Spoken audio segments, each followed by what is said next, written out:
that it was a stroke that he was dealing with, right? And right now, when you follow his conversation, he has a lot of podcasts on YouTube, and he's making a joke out of it of how he was able to survive this ordeal, right?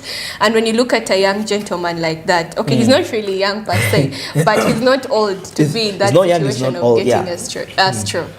And he's actually coming up with a movie this year. Yeah. There is a movie that he's working on. He was actually so down. Even rumors reached a point to spread it like he's dead. Something to look into that. Yeah. Now, in other stories, the Wall Street's Hollywood stock peaks for 2025. Now, 3 analysts have come out to predict the stock prices for Hollywood.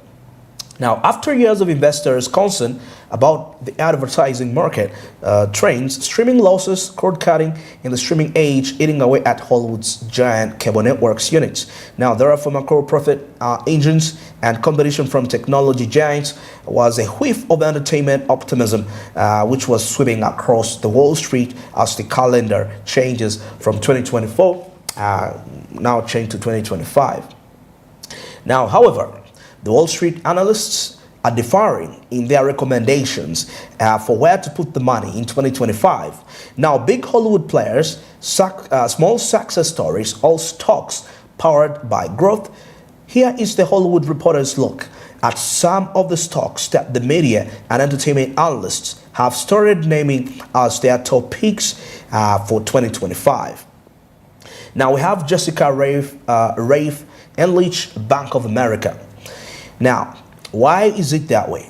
Now, supported by its world-class brand and leading global subscriber base and position as a leading innovator, they believe that Netflix is poised to continue to outperform the veteran analyst who wrote on December 19th last year a report that identified the key trends and the stock prices for 2025. So, as we know, most of these big players in Hollywood are part of the story, and it explains why we see these companies are able to take on major movie projects worth $50 million, $100 million plus, even $200 million, depending on the kind of movie that is being shot and the technology and the group of people that you're likely to employ as the director or the overall film owner. Okay, now as we wind up this, let's take a look at the music. Now, different analysts have come out to give their expectations for 2025. Now, the music industry trends that will drive 2025, experts are weighing in for this particular one. Now, there are various experts that I have here, but I'm going to choose just one expert as we proceed. Maybe the other will be the other day. Now, Jay Gilbert is one of the music experts on a global scale. Now, this is what he said according to him. Now, he says that we asked a handful of the new music industry's finest share at the top trends and technologies they are gaining steam and shaping the music and other businesses in 2025. So Jay Gilbert shares his thoughts. Now, Hyperboat readers know that Jay Gilbert, as the co-host of both Music Biz Weekly podcast and Your Morning Coffee podcast and the newsletter. Now, few in the music business have actually have Jay's multifaceted knowledge. You know, there are few experts, so that's why I chose him particularly for that, because of his experience. Now, here are Jay Gilbert's 3 trends that will drive the music business in 2025. And now these apply not only to the Western world, but they deeply apply to Uganda too. Now, generative artificial intelligence platforms are tools enabling fans to cooperate, that is to create music alongside their favorite artists, blurring the lines between music consumption and creation. Now, younger generations who have grown up with technology view the music creation differently than the previous generations. Now, these fans are no longer content to passively listen. They want to participate by speeding up, slowing down, reverbing, breaking out stems, remixing, interpolating, and reimagining tracks by their favorite artists. Now, we talk about online communities are fostering collaboration among fans to share tools, techniques, and inspiration. Now, look for new revenue streams from commercialized or fan-made content. Now, in 2025, the vinyl continues the long road back, that is from the fandom to consumption. Look for the pre-release campaigns, that is with the premium vinyl coming weeks ahead of the streaming as predicted by Will Page and Fred Goldring in the Billboard guest column. Now, thanks today, are drinking from a firehouse of new music that is being released each week. Now, Spotify announced that in October that they were seeing 105,000 tracks added to the platform daily on average. Now, if you take into account platforms like SoundCloud and YouTube, some experts estimate the number nearly doubles. Now, last year, Luminate tracked over 184 million tracks. Of that number, 152 million had 1,000 or fewer plays, and 46 million had 0 plays. That is about 25%. Now, the barrier to entry has disappeared. Less than 4% of those tracks were released by the majors, yet they make up nearly 64% the market share. Now, it is easier than ever to release music globally, yet harder than ever to raise above the noise and clutter to achieve the audience growth and real sustainable engagement. Now, this is the expert giving his strengths of the music. Folder, there is something I found out in this report. This expert believes that we are coming into a time where we see fans creating the music. So the fans are going to be the creators. But how are they going to create this music? Artificial intelligence. They're going to mimic the voices of their favorite artists. Wow. They come back and they make their own songs. And that is a threat now. Yeah. How will that work with copyright? That is the issue. And the funny thing is that there are not yet any copyright regulations that have been put against artificial intelligence. If I imitate your voice, as long as the lyrics are entirely mine, I can use your voice to make my own song. And no one is going to question me. Because this is artificial intelligence. Okay. It is separate from you. Well, isn't that going to bring about a lot of, I don't know, conflicts when it comes to originality? Exactly. That's the whole worry about that. Yeah. And some people think that this is for the United States or Europe, but it's so real for Africa too. Yeah. The rate at which technology and transfer of knowledge is increasing is very alarming. So fans are likely to lose, music creators are likely to lose a lot of money.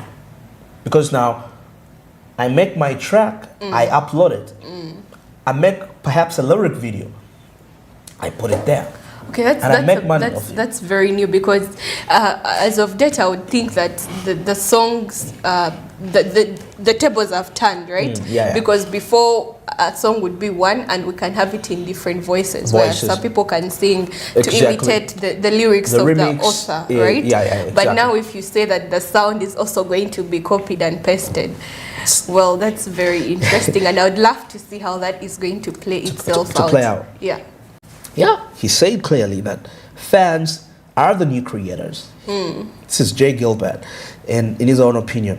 He said, and he's one of the leading music critics in the industry. You know, so what he says, we need to give it attention. Yeah, definitely. Yeah. So now there is another gentleman here.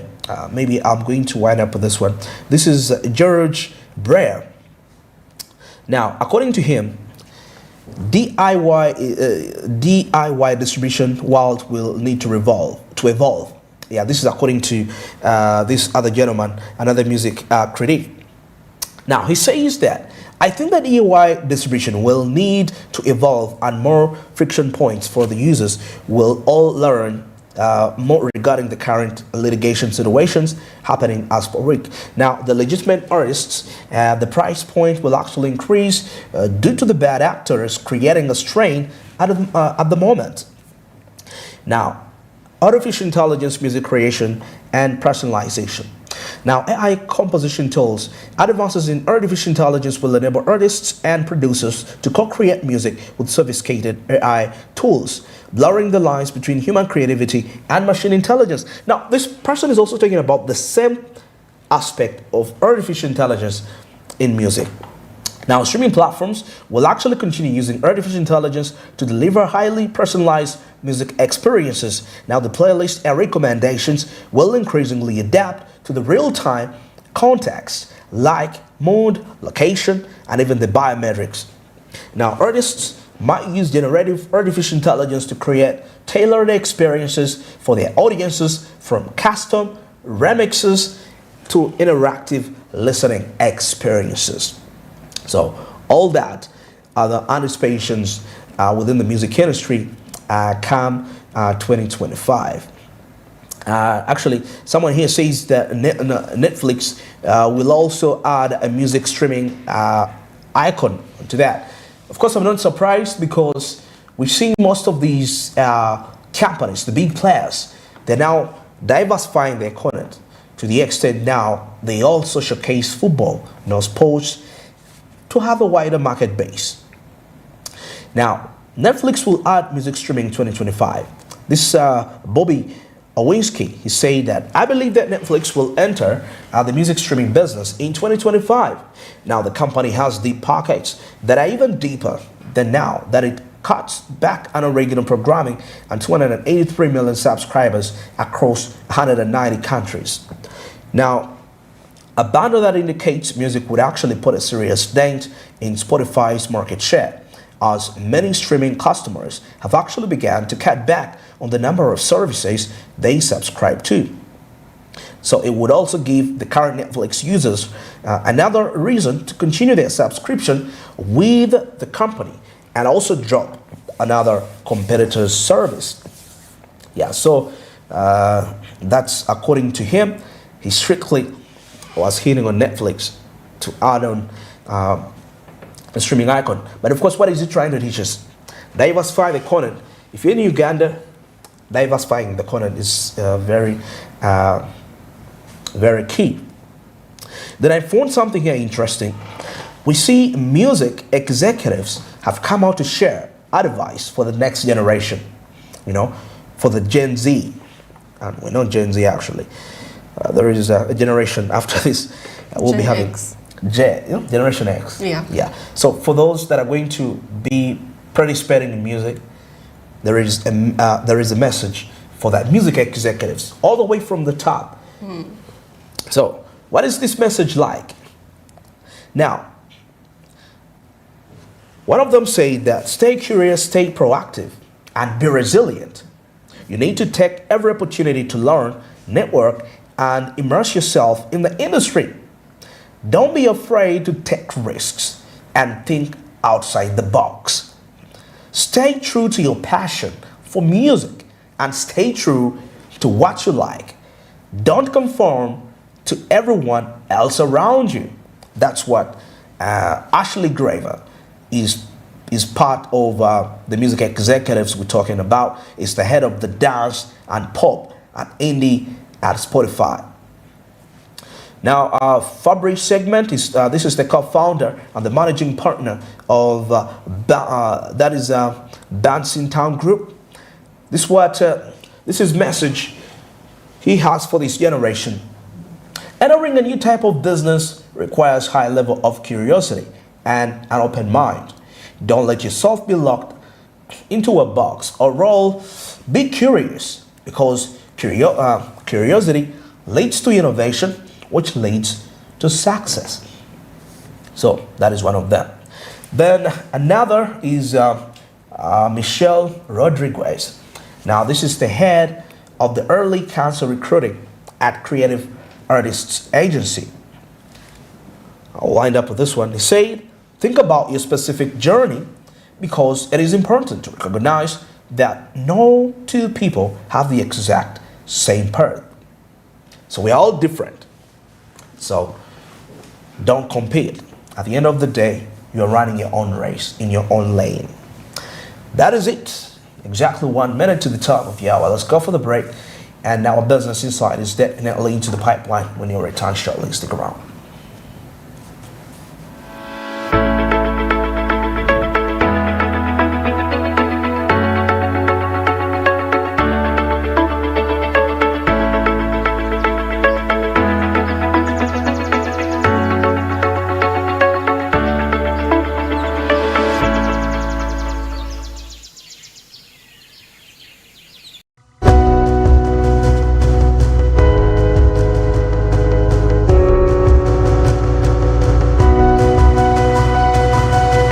Smart 24, driving business.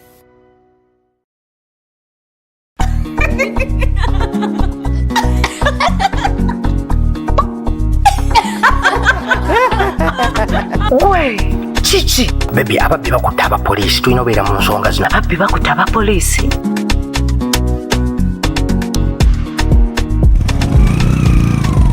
This is Matoma and well there scored against the club with which he won the title more than a decade ago,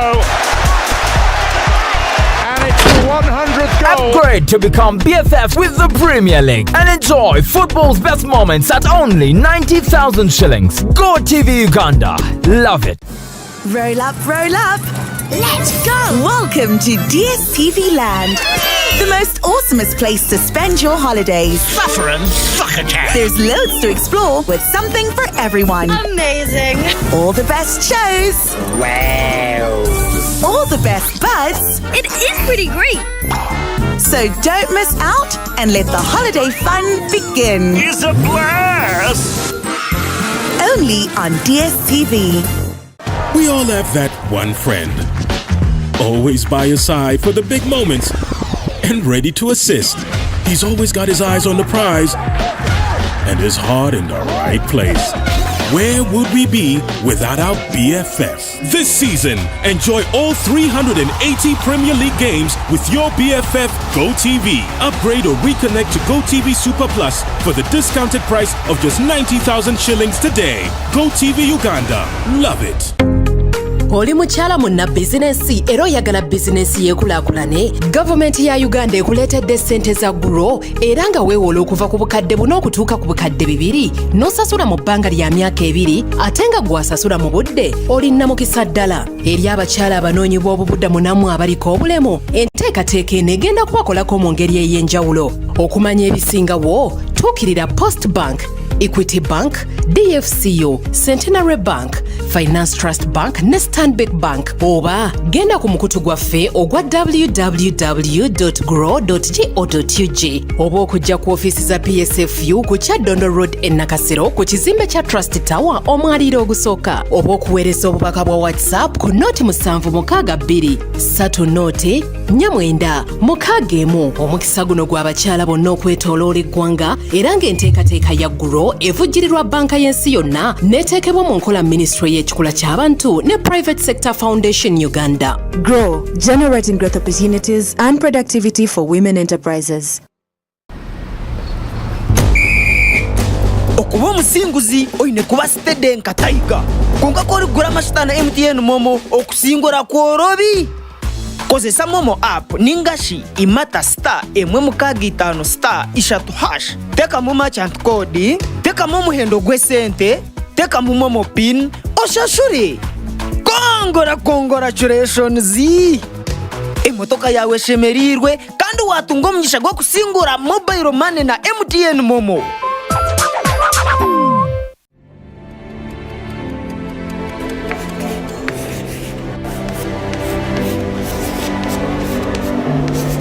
This is Jordan. When it comes to classwork, Jordan is magic. Jordan shines. Jordan makes his peers better. Jordan is a true leader. White Star Magic family. Be a leader. Be magic.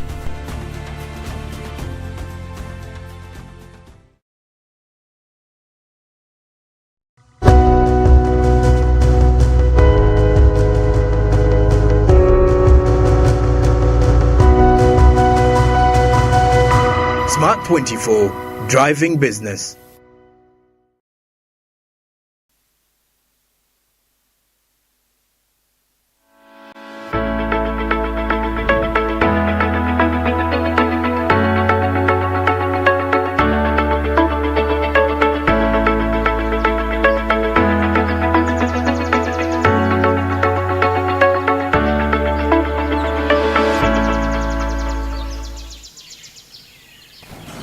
Yes, we'll be back from the break exactly 5 minutes past 9. This is Smart Means Business. Andrew Barije with Faldo Kirabo. And now welcome to the Business Insight. And today we shall be, of course, pondering and breaking down the aspects of the global financial system and how is it limiting developing countries like Uganda to expand economically. Now, of course, looking at the global financial architecture that was established in the 1945, which included the International Monetary Fund and the World Bank.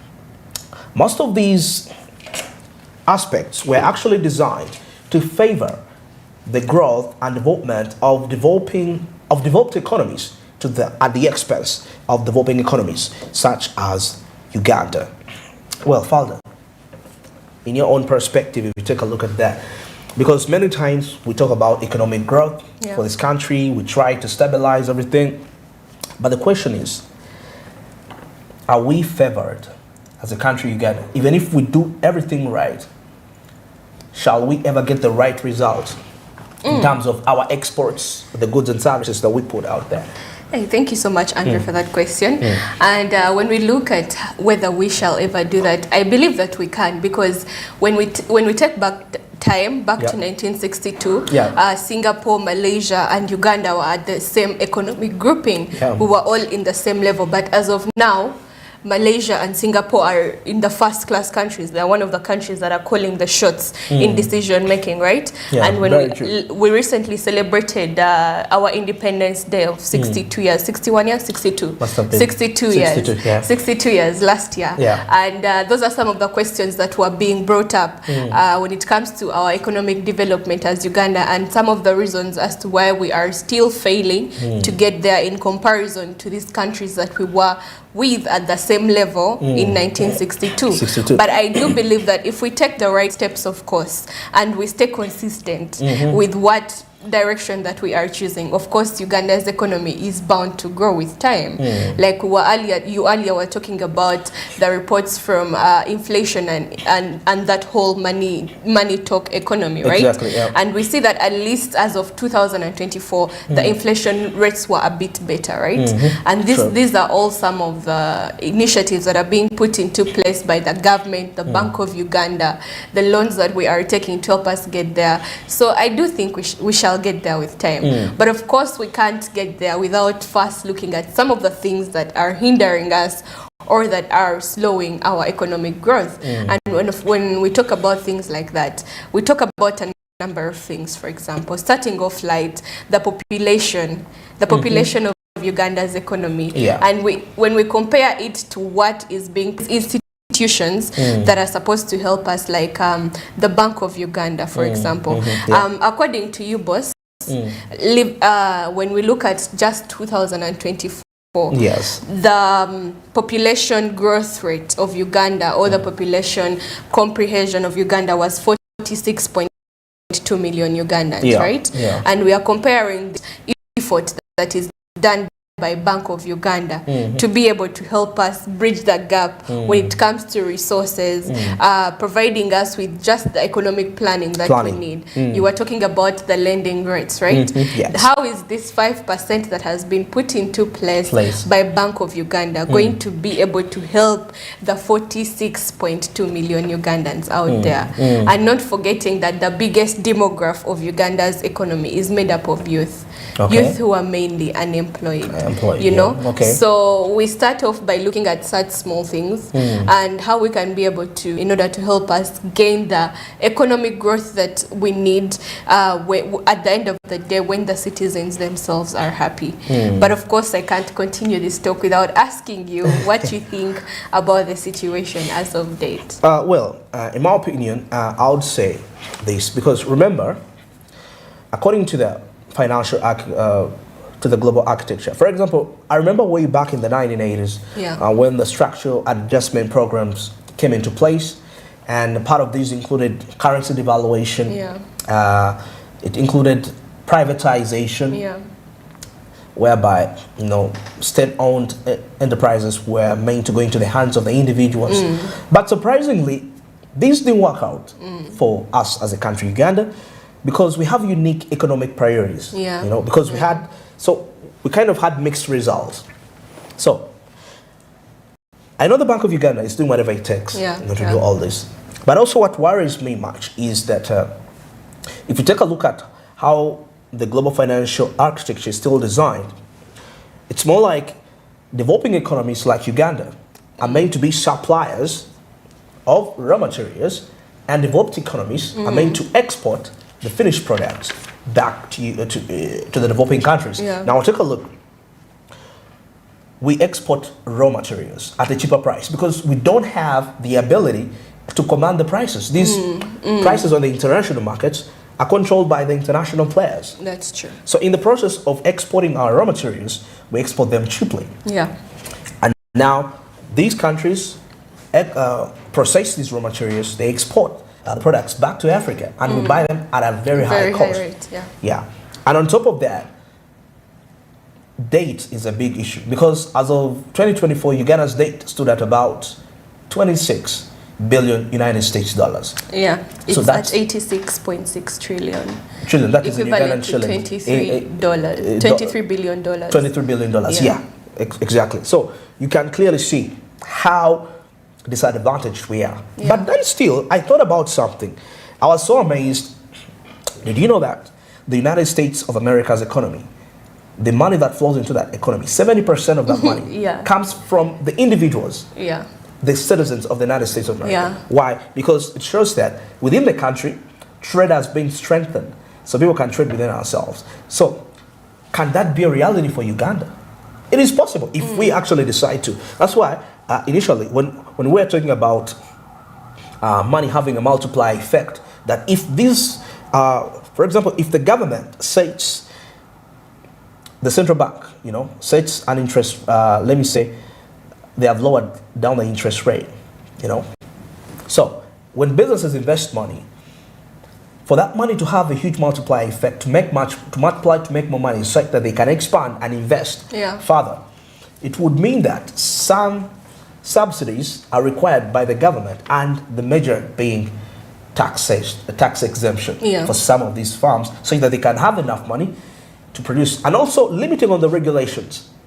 Do you know why in Kenya, I told you the story where young people are actually making money out of making content online? It's because when Ruto came to power, he reduced on the regulations when it came in terms of internet usage. There's not so much regulation in terms of generating content online. So that enabled these people to move effectively, because before you had to have a license for you to have certain content out. But now, and obtaining that license was something bureaucratic. So it could limit the participation online. But now it was all dealt with. So they are making a lot of money. So the same applies to our country again. As much as we have that disadvantage, because there is nothing we can do about that. That's where we are. That's what we position. But if we can have stabilization within the domestic economy, just like a good example, countries like China, when they looked into their population, we know that it's a country that has the biggest population. One of the countries with the biggest population globally. I think even India is among them. When they saw that, they decided to utilize their population. For so long, we were told that having a big population is disadvantageous. That's according to the education we received. But then, it is only dangerous if you invest in the wrong priorities. If the country invests in liabilities, if a country doesn't invest in their citizens' human capital development, to help them, and it doesn't only stop on skilling them, but also create an environment that is flexible for them to operate from a strategic and macro perspective. That's what I think. If we are to escape this whole curse of being of being in a developing nations. There are consequences that come along with that. Yeah, I don't know what you think of that.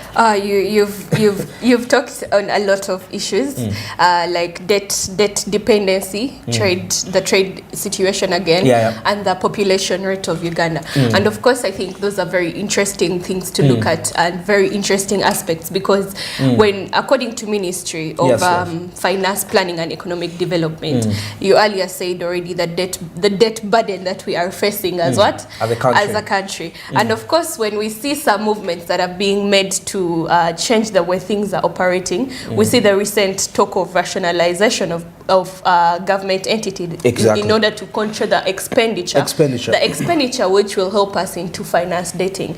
So the thing is, Uganda's economy is actually growing every other day. But when we look at these things that actually limit us to reach our highest potential, is one of them could be debt financing.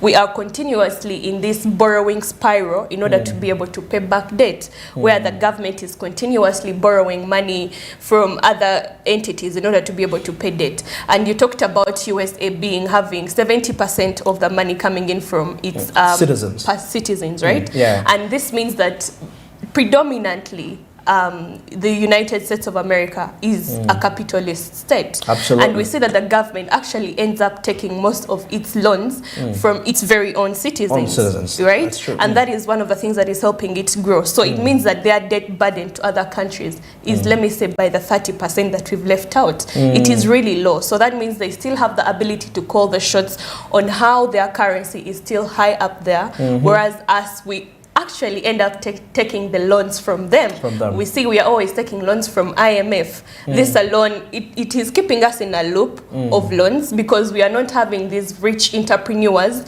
per se to take from these very continued big loans to be able to help our country grow. So we end up going to them. This alone ends up affecting us, because as of date, our bargaining power in international forums is less than 0.3%. That is really not even 1%. Not even 1%. So if it is less than 0%, what can we as Ugandans actually sit and ask for when we go for these very big meetings? For example, like COP29, like those UN meetings, at the end of the day, if our bargaining power is less than 0.3%, it means we do not have much to say. So we can't compare ourselves to USA, because USA is already having people to get from, people being its own capitalist states. And when we look at such a conversation, of course, we see the recent, the fact that we were the chairmanship for the non-alignment movement earlier last year, right? And in those issues, those are some of the things that they were talking about. We do not believe in socialism, and neither do we believe in capitalism. So we cannot say that we can give the power for our economic growth to the billionaires, to the entrepreneurs who have already made it, because that will be a risky step for us. How? These people will end up being the ones calling the shots for us, at the end of the day, why the United States very much depends on people like Elon Musk. It's because they're the ones who are giving them the money. If they wake up and say that today I'm putting my money on President Donald Trump, the incoming president, right? And he's the one who is going to win. We see now that the Bitcoin is actually going so high, because why? It went down to simple things as big people like Elon Musk betting on these people, right? That is what led to the currency increasing, the Bitcoin. But when it comes back down to Uganda, we don't even have these currencies per se to say that we shall be able to bet on this. So if, let me say, Sudir comes up and he's giving the government very large lump sums of money, of course this also affects us, because if Sudir wakes up one day and he's going to start a company that will have no corporate social responsibility at all, if it is affecting people in the neighborhood, we've continuously heard about those foreign investors, right? And this is because this ends up affecting us as an economy, because we do not have anything to say, for we are depending on them to do what? For our economic survival. Right? So debt dependency that end up putting us in those very challenging situations. And you also talked about trade imbalances. We are exporting very little, and that is basing off agricultural products, whereas we are importing very high. And as of according to URA, in 2024 alone, our exports were equal to 5.8 billion dollars in 2024. Okay. However, our imports were 8.2 billion. So you see this very huge gap of exporting and importing. And the worst thing is that the prices don't change when it comes to our agriculture exporting, because on the market, on the global markets, they're still static. And we don't determine. It's not that coffee will increase. Exactly, we do not determine, because again, the shots are called by the bigger parties. So at the end of the day, when you look at it in a broader depth, it's not that Uganda is actually failing to grow. Vis-a-vis its population growth and the education is there. The government is doing all it can do to ensure that people get the education. But have you seen the people getting the education as well? Some of them are actually not interested. Go down to the UPE schools. They are deep down in Iganga. You will see that most of the children are dropping out because probably they think education does not make any sense to them, right? Even come up until university, when someone starts making small money, they will feel like a degree is not worth it. Like, if I'm already making the money, where do I need to study for it again? So the things are already there, but there are just some limiting factors that we need to be able to look at deeply in order to be able to build on them and be able to help Uganda's economy get there, right? Interesting.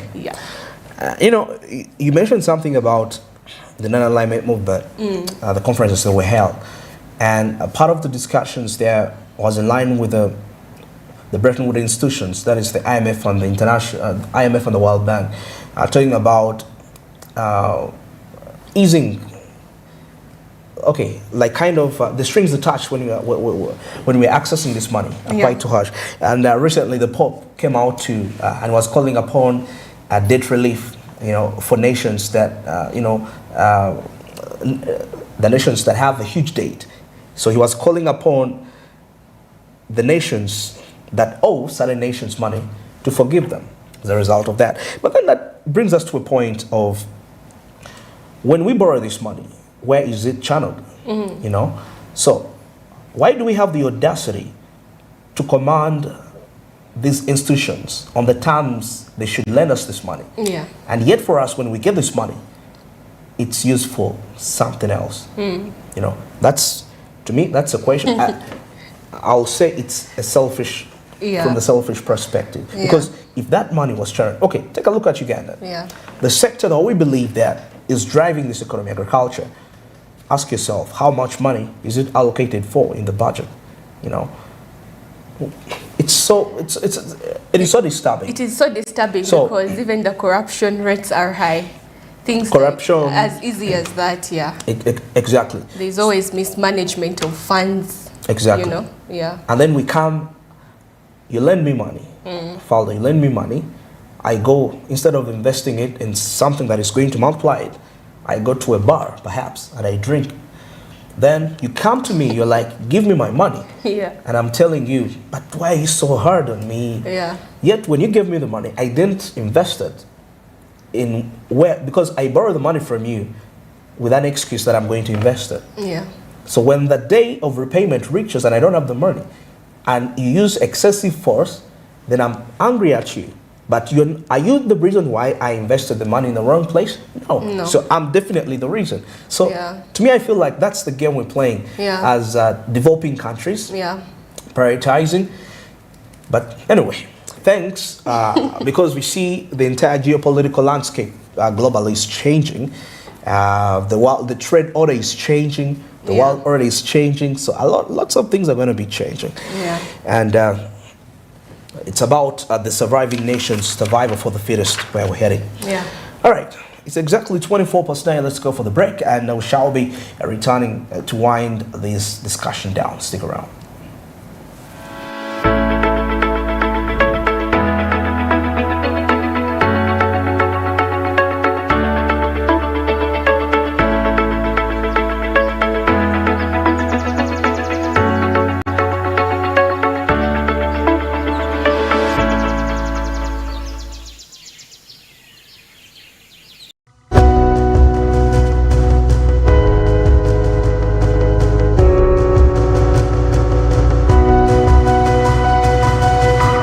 Smart 24, driving business. Njagala kulaba taata wange. Ulira jangu wano. Mwana wange, oluvannyuma tusisinkanye. Toli kitange. Nguzu yakoma okuzaala dda nnyo nga tannaba na kuwasa mmwe. Kati olaba byonna ebituuseewo. Naye kiki kyonjagaza? Mujja wange, anninako obujja. Tanjagala ewatali nsonga. Amakya gano tugamala effembe mukwano. Watali n'eddagala. Fire is burning on the mountain like genda olisaasaanye mu nnyumba ye.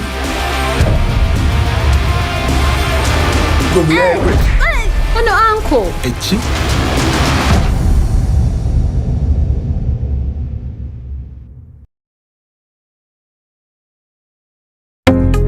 Are you a woman entrepreneur or a woman owning a business and looking for affordable financing to scale up your business? Look no further than the Grow Loan. Grow Loan targets female entrepreneurs nationwide. Key features include a minimum loan amount of 4 million and a maximum loan amount of 200 million shillings, a maximum interest rate not exceeding 10.5% per annum, a loan repayment period not exceeding 24 months. All Grow Loan borrowers must comply with the Grow Project environmental and social standards. Special incentives are available for borrowers that are refugees or from the refugee host communities, people living with disabilities, and women entrepreneurs from the underserved or minority groups. To apply, contact any of the 6 participating financial institutions. Contact us for more information or visit our website at www.grow.go.ug. The Grow Loan is an intervention under the Grow Project, a Government of Uganda project financed by the World Bank and implemented by the Ministry of Gender, Labour and Social Development and the Private Sector Foundation Uganda. Grow, generating growth opportunities and productivity for women enterprises. These days, our homes are no longer just the places we live. It's where we attend meetings, go to class, keep each other safe, and entertain ourselves. To do this smoothly, you need a reliable internet connection. Buy the MTN WakaNet router, which connects up to 32 devices and gets a free 40 GB data bundle at only 149,000 shillings. Or buy the MTN WakaNet MiFi at only 75,000 shillings and enjoy a free 15 GB bundle to stream, study, work, and play on the go. Visit any MTN service center to buy the MTN WakaNet router or MiFi and enjoy the internet that does amazing things. 75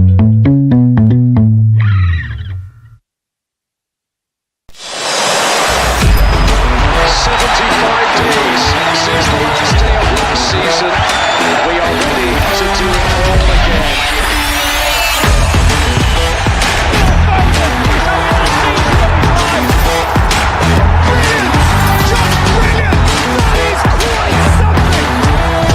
Get all the football on DSTV Cutback for only 110,000 shillings per month.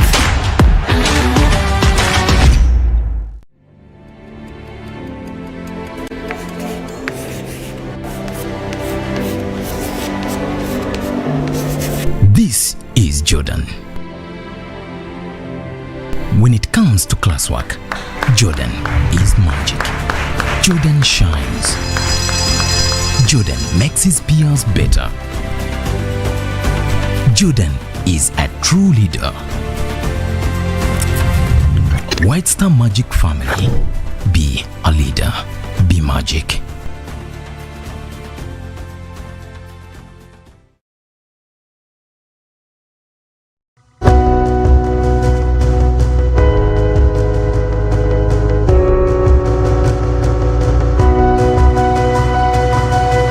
Smart 24, driving business.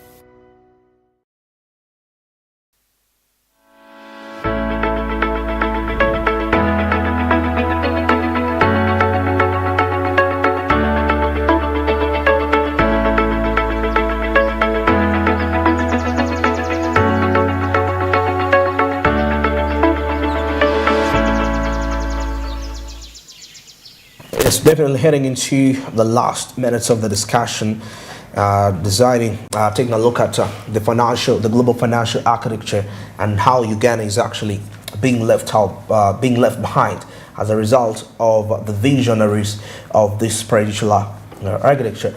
I felt that there is something you wanted to, were discussing something before we come on air, something you had in line with our discussion. Yeah, thank you so much, Andrew. And one of the things that could be continuously affecting Uganda's economic growth in reference to the global affiliations, we look at something that could be as simple as climate change. Climate change was one of the most trending topics of discussion in 2024, and of course it continues to be one in 2025, right? And according to United Nations and FAO, one of the things that is continuously affecting Uganda and its economic growth is its heavy reliance on climate and agricultural products, right? And in 2 million, in 2024 again, at least 2 million Ugandans faced food security and agricultural production dropped by 15% in some regions, right? And now when we look at this in comparison to our exports, for example, if our exports are mainly agricultural products, and this climate change seems to be one of the reasons as to why some of the things that affect us when it comes to production. How are we going to be able to work around that in order to still sustain our exports, you know, because we are heavily relying on them for our GDP. So absolutely. Yeah. And of course, when we have the talk about climate change, how can we be able to embody the new ways as Ugandans that will be able to help us produce the way that we are supposed to produce, you know? When we talk about the green economy, of course, let us be honest. This green economy transition is pretty much expensive, right? We see that agriculture is one of the things that so happens to be in rural areas mostly of Uganda's economy, because when you come to urban areas, most of the places are centralized with industries, offices, etc. So it is the Omutua Wansi down there, or the Omutua Bulijo who has to be able to do what? To invest in irrigation schemes, to be able to still continue with plantation. So what would you think would be a way in which Uganda can be easily or softly transition into the green economy to still sustain our agricultural produce? Well, talking about that, I think we need to think about alternative options, which are quite friendly in terms of that. And what will that include? That is reducing tariffs for clean energy imports. Let me give you an example. According to the international, the International Monetary Fund, it realized that a decrease in the tariffs imposed on the imports, clean energy imports, leads to an increase of global trade by 5%. So that means, like I said, reduction of taxes, tariffs is very key, because most of the businesses, and what makes that expensive, the green energy, it's because most of the composition of the products that are within these technologies, we import some of them, and they come with already inflated prices due to the global, insecurities. We're seeing the Ukraine war, we're seeing war in Gaza and all that. So it all comes in a place of reduction of tariffs as a country, such that we can enable affordable green solutions for the Montua Wansi. And when you talk about taxes, actually my question would be why do you think that our imports are heavily taxed? Like for example, let's look at the business traders down there in downtown, right? Sometimes they can bring in a container that probably cost about 10 million, but the taxes are going to be twice the money that they invested. And where are these taxes going at the end of the day? Because they are double the price, you know? Of course, as a country, Uganda, let's attribute this to the date that we have. 23 billion. How much money is it in Uganda? $23 billion. And in Uganda, it's 86.6 trillion Ugandan shillings. So that's the date, talking about the public date. So Uganda spends almost about 50% of its GDP trying to clear loans. And this is typical for any developing country, not only just Uganda alone. So I think that will explain why we see most of these taxed highly. And of course, there is some element of also corruption. Of course, we cannot exclude that, because you will find that most of the foreigners that bring in these imports, they're not paying these taxes. And yet you find that some of these very foreigners have retail shops that distribute their products into that. Now they're kicking out Ugandans out of the value chain. So Ugandans are exporting at high taxes, selling at high prices, and of course including other expenses that come along, the license of operation from Kampala City Council Authority. It's quite a huge. So me, I would believe that the tax increment is due to that, the debt burden that we have as a country, Uganda. It's not really largely attached to infrastructure development, you know, because still most of the money that we have for infrastructure development is largely it's donated, you know, foreign aid coming in from the various aspects. Okay. As you see. And of course, besides the agricultural sector and the whole climate change situation, right? One of the things that is still affecting Uganda's economy is the failure to industrialize its natural resources. We are one of the biggest exporters of things like gold, but we still fail to have industries that can be able to serve that. So we end up exporting them so that they can be able to be processed. And of course they come up back as expensive things. And of course this ends up in the long run reducing our purchasing power. And my question would be that in 2025 and beyond, maybe the next decade, what are we going to do about this? Because the natural resources, yes, we are not the ones who make them per se, they're not man-made, but I'm of the view that it reaches a point and they reach extinction, right? Where where they will get done. So if we cannot be able to industrialize them, what are we going to do? Because we are seeing most companies that end up being in this, start setting up industries in our own resources, they are foreign, right? Foreign companies, So when it comes down to Uganda's economy or what the government can be able to do, what do you think they can be able to do to help us get there? Well, first of all, I would say, I think as Uganda, first things should come first. That's the first thing I can say. Like we said, what's the okay? You're talking about industrialization of our mineral resources. Of course, that is quite a heavy investment that can actually be inflationary in nature.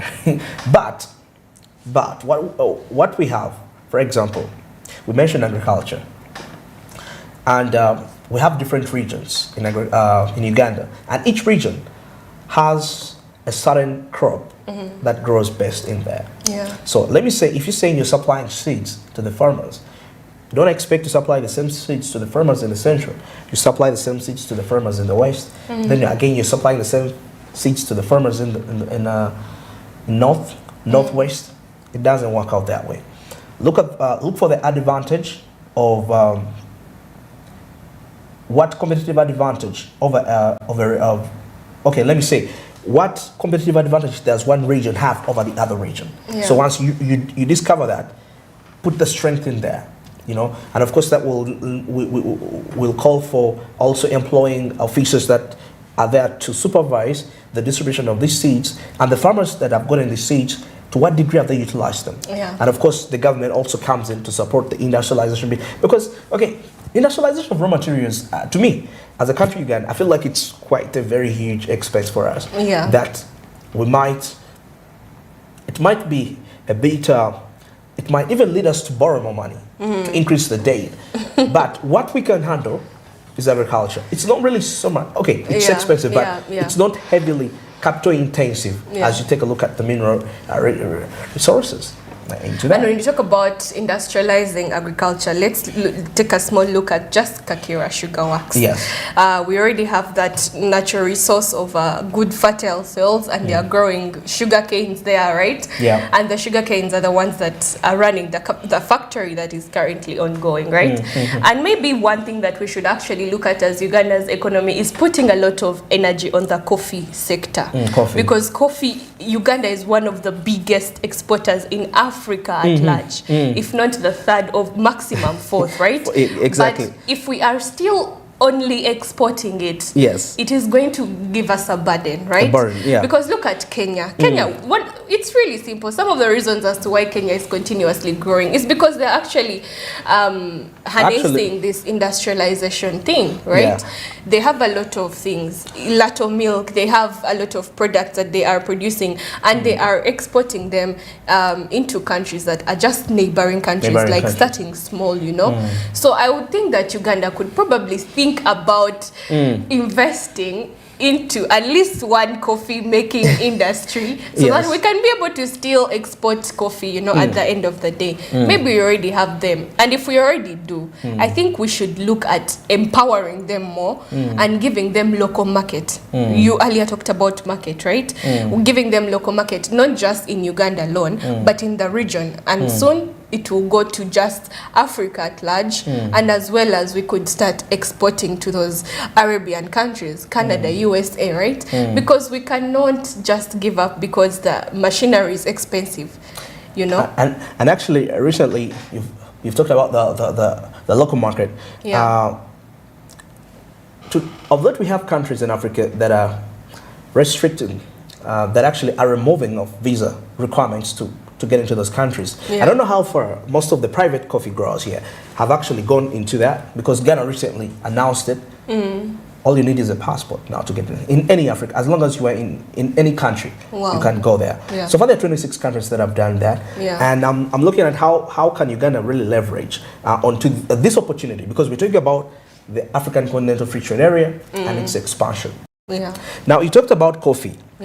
There is something here, because the coffee prices are really quite hard because we don't determine this. The International Coffee Council, a good example here is the International Coffee Council plays a key role in setting coffee prices, which say, the International Coffee Council, which plays a key role in setting the coffee prices, is based in London.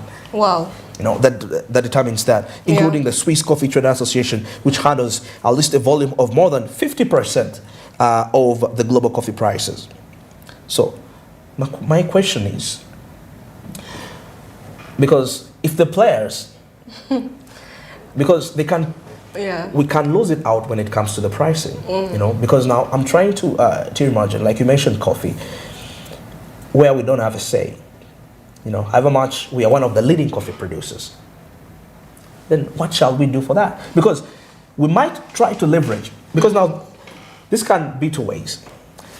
If, let me say, we promote the market of coffee domestically, and then the international players further cut down the prices because they're already enjoying what we call the economies of scale. They have worked for.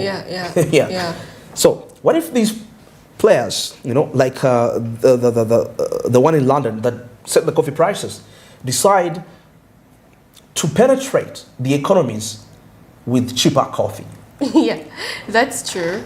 That's what scares me. And I'm actually starting to think that neocolonialism, the more you talk about it, when you say that thing, neocolonialism has a big role to play in how we bargain for our things when it comes to international forums, right? Because you just said the headquarters are in London. And thinking about it, Uganda was colonized by the British, British who were based in London, right? England, etc. And if they're the ones calling the shots, then it means at the end of the day, they know our strength.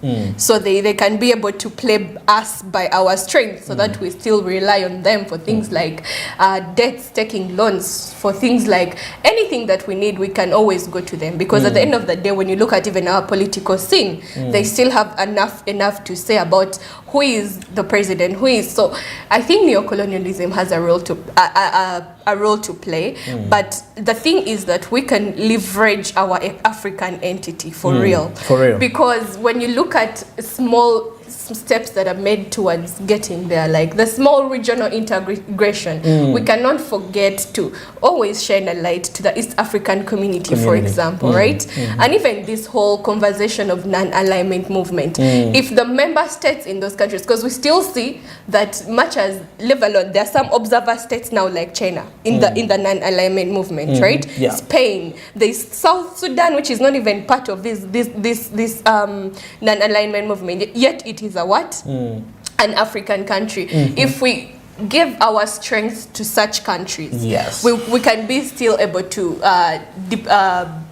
should I say flourish as a Ugandan economy, because at a point I'm starting to think that we have tied our economic prosperity to the Europe and US. Why? Because they are the dominating states, but we've forgotten the states played by the smaller countries in helping us grow our economy, right? And if we focus on that direction, maybe in a way we can be able to surpass and at least increase this 0.3 bargaining power to at least 5%. Yeah. Okay, you're right actually. Yeah. But Falda, there is also something which got me disturbing. When you take a look at the trend of the global economy currently, part of the key issues that have been addressed with logistical challenges, of course, given the various aspects. Yeah. So, what some of the companies have done? Because now I'm trying to relate to it with Uganda and its coffee. What some of the companies have decided to do. For example, I'll give you an example. Hisense is a Chinese company. Yeah. It manufactures TV sets for the American population. Yeah. Of course, from China to the US, it can be a little bit expensive. So what some of these companies have decided to do is to establish manufacturing plants close to their markets. Wow. Uganda, it's hard for us. How we don't have that capacity yet? We don't have it. Yeah. Now, Hisense decided to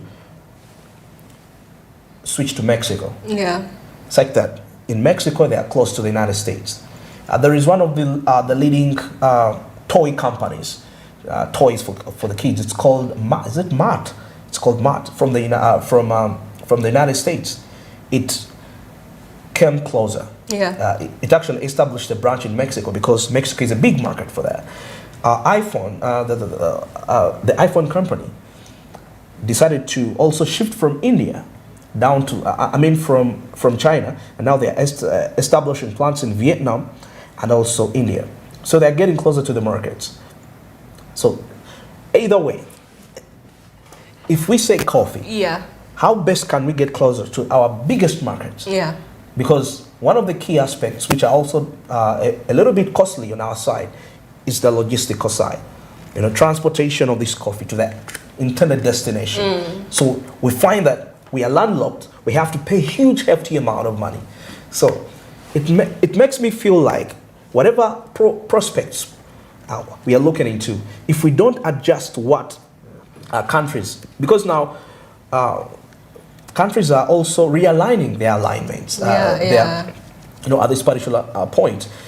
In this incidence, if it means to get new suppliers, it is okay as long as you are operating at a friendly price, at a minimum operation. Because the way I see what some companies have embarked on, it's just something. So don't be surprised when you see part of the leading coffee growers worldwide coming down to establish operation points in Africa to export. So as Uganda, how shall we really dominate this? Even if we say that we have coffee as an advantage. Yeah. When you talk about that, I'm starting to think that as just Uganda's economy, we've talked about entrepreneurship a lot. Yeah. But we've only talked about it at a personal level, maybe company level. Maybe it's time we started talking entrepreneurship at an economy level. Like what can the government actually do in other countries to still help our country? Because at the end of the day, it is a risk. It is a risk to put that of you said Hisense, right? And maybe Uganda has a product where we need to actually start by identifying. Yeah, how do we get closer to our markets? Exactly. Yeah. In order to help us get closer to our markets, and maybe through that we can be able to. And it goes down to simple things like market research, right? Very true. First, learning your atmosphere. For example, there's in 2016 there's a company known as Bite Burgers. It is based in Europe, and it is a fast food chain, right? When I say burgers, of course you'll think of meat, things like that, right? Chicken. So this company actually, interestingly, ventured into India. And it was making burgers in India. But now, a British company. Yes. Exactly. Now we very well know that India is a company that I won't say India per se, but India has people who worship cows. Yeah, they right? don't actually. They rarely eat beef. That is true. They don't eat beef. Exactly. So Bite Burgers is really a very known fast food chain. In Europe, but it failed in India because they started with beef. You know, and even when they tried to resuscitate themselves by switching to vegetable burgers, people were already biased towards the company. So I think Uganda should also make a move in such things, right? If we have coffee and we can be able to grow our coffee and we are sure of that, let's start small. Let's start by creating a basin in our neighboring states. Exactly. In DRC, South Sudan, you know, Congo, Burundi, and that way we are going to end up in South Africa. Do you know what that would mean for Uganda's economy? It would mean something serious because South Africa is one of those companies, those countries up there. Egypt, right? Yeah. Of course, we shall end up having stations there. Breaking up in those markets. And those stations could shockingly be some of the things that help us in this whole debt financing talk, you know, because our debt is actually one of those things that is limiting us to grow heavily. Very heavily. Even let's leave alone the trade imports and exports, the imbalances. But the fact that every little that we can get to give back to society is being taken back to these people who still call the shots for us, then that puts us in a very compromising position. Absolutely. Yeah. All right, it is exactly 10 minutes to the top of the hour. That is of 10 a.m. This is Smart Means Business. Thanks for being part of today's edition. I've been Andrew Barija with Falda Kirabo all the way where our kick started off from 7 a.m. at this particular time. This is your best business breakfast show in town, Smart Means Business. And at this point, let me wish you a very good morning. Till tomorrow, take care.